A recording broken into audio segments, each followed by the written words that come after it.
Hello everyone and welcome once again to This Week in Mali. This week has been marked by major government decisions, diplomatic tension, and an ongoing fuel crisis affecting several regions across the country. Let's take a closer look at the most important developments that shaped Mali this week. On Wednesday, October 8, during the Council of Ministers, the Malian government adopted a decree lowering passport fees. The new prices are now set at 45,000 CFA franc for a standard passport and 90,000 CFA franc for the premium optional service, representing a decrease of 10,000 and 20,000 CFA franc representatively compared to the previous rates. These new rates will take effect on October 25, 2025, according to a statement from the Ministry of Security and Civil Protection. This reform aims to make administrative services more accessible to citizens. On October 11, the Ministry of Foreign Affairs and International Cooperation issued a communiqué in response to the United States' decision to introduce a pilot visa bond program.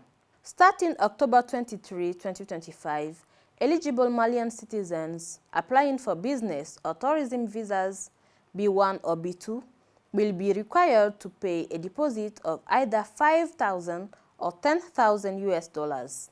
The Malian government regrets this unilateral decision, viewing it as a violation of the 2005 agreement on long-term multiple entry visa between the two countries. As a reciprocal measure, Mali has decided to apply identical visa conditions for American citizens seeking to enter the country. However, the ministry reaffirmed Mali's commitment to continued cooperation with the United States, especially in the fight against irregular migration, while emphasizing the importance of mutual respect and dialogue in diplomatic relations. In the defense sector, disciplinary sanctions were announced this week. 11 soldiers, including 2 generals, were dismissed for their alleged involvement in a destabilization plot. Security operations also continued in the northern and central regions, where Malian forces, FAMA, carried out targeted actions to protect civilians and secure main supply routes. Despite these efforts, the improvised explosive devices incidents remain a persistent threat in certain areas.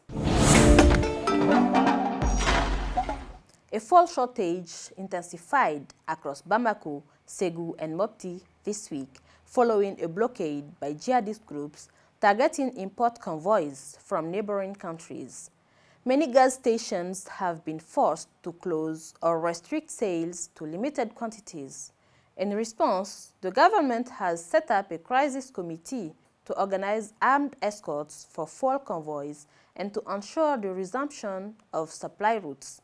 This situation continues to put pressure on transport, prices, and daily life across several regions. On October 9, Mali's state-owned company, Morila SA, signed an agreement with the US-based flagship Goldcorp to restart gold production at the Morila mine in the Sikasso region. The partnership aims to revive one of the Mali's most important gold assets and support local employment. That's all for this edition of This Week in Mali. Thank you for staying with us. Stay informed, stay resilient, and see you next week. Goodbye.